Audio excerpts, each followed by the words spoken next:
Et puis, rappelez-vous ce qui s'est passé, j'en ai déjà parlé ici maintes fois, en 1971, le 15 août exactement, c'est la fête de la Vierge, hein, le 15 août, Nixon apparaît à la télévision américaine et fait une annonce nationale, n'est-ce pas, catastrophée, hein, il est obligé de déconnecter, d'interrompre toutes les promesses économiques des États-Unis, il déconnecte le dollar de l'or. Finito, terminé, parce qu'ils ont tellement dépensé à la guerre du Vietnam que... Alors du coup, il y a plein de pays qui se sont retrouvés avec leurs dollars, mais sans les lingots d'or. Hein. Et la CIA, vous retrouverez sur mon site tous les rapports de l'époque, puisque maintenant c'est public, la CIA a tout fait pour empêcher les pays de récupérer leurs lingots d'or. Seul De Gaulle a envoyé la Marine nationale à récupérer les lingots d'or. Hein, et il l'avait vu avant lui. Hein, il voyait bien que les mecs, ils impriment autant de dollars qu'ils voulaient. Et je crois qu'il y a l'Espagne aussi qui a récupéré ces lingots d'or. Et c'est tout. C'est les deux seuls pays qui ont récupéré leurs lingots d'or. De Gaulle a pris tous les dollars qu'il y avait en France dans toutes les banques, etc. Il a tout envoyé aux États-Unis. Il a récupéré les lingots d'or qui sont à la Banque de France et que Sarkozy a vendu. Merci.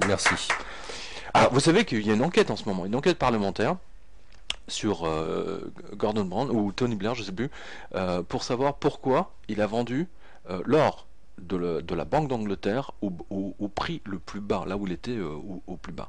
Il a vendu quasiment un quart des lingots d'or. Hein, il les a bazardés. C'est comme s'il les avait mis dans une poubelle, quoi. Ouais. Bah, non, mais c'est incroyable, hein, au prix non pas au prix de l'or, mais au prix du métal. En tout cas, c'est fou. Et Sarko a fait la même chose. Hein. Quand il était ministre du budget, il a vendu. J'en reviens. Je n'en suis pas revenu parce que c'est très intéressant de voir à quel point la presse économique française n'a absolument pas couvert cette action de Sarkozy. C'est passé comme une lettre à la poste. L'or de la France vendu par Sarkozy suite. Alors, problème de liquidité, encore et toujours cette même question. Oui. Pourquoi est-ce qu'on se pose cette question?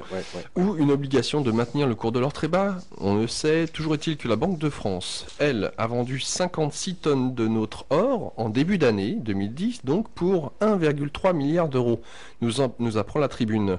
Merci à M. Boisson qui nous fait suivre cette information. Rappelons une nouvelle fois que Nicolas Sarkozy, alors ministre du Budget, avait lui aussi vendu 600 tonnes d'or des Français pour acheter des billets Monopoly, des dollars et un peu d'yens.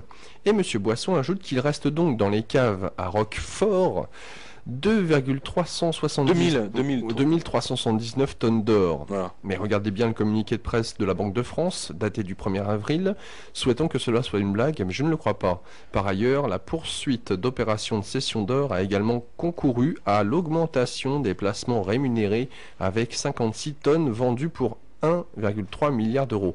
Alors attendez, appréciez la sémantique de la Banque de France.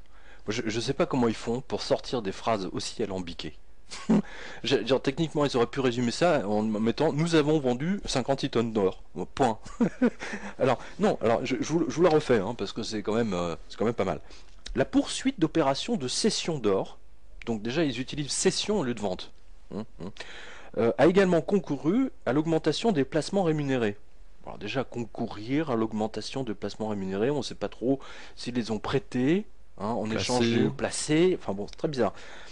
Vendu, 56 tonnes vendues. Alors finalement, ils utilisent le verbe vendre. Vendre ou placer, on ne sait pas trop. Ouais. C'est vraiment un embrouillage, tu sais. Non mais ils font exprès. Ils font exprès hein, pour embrouiller les gens. Voilà. Et donc je continue, là je cite la Banque de France, il est résulté de ces différents éléments un supplément de placement rémunéré pour la banque de 15 milliards d'euros en moyenne sur l'année. Voilà. Donc ils sont contents, ils ont gagné des sous. Voilà. Mais moi je sais pas, pourquoi la Banque de France se sont-elles obligées de vendre 56 tonnes d'or alors qu'en ce moment l'or augmente en permanence? Et pourquoi Nicolas Sarkozy a-t-il vendu les 600 tonnes d'or des Français, de notre or?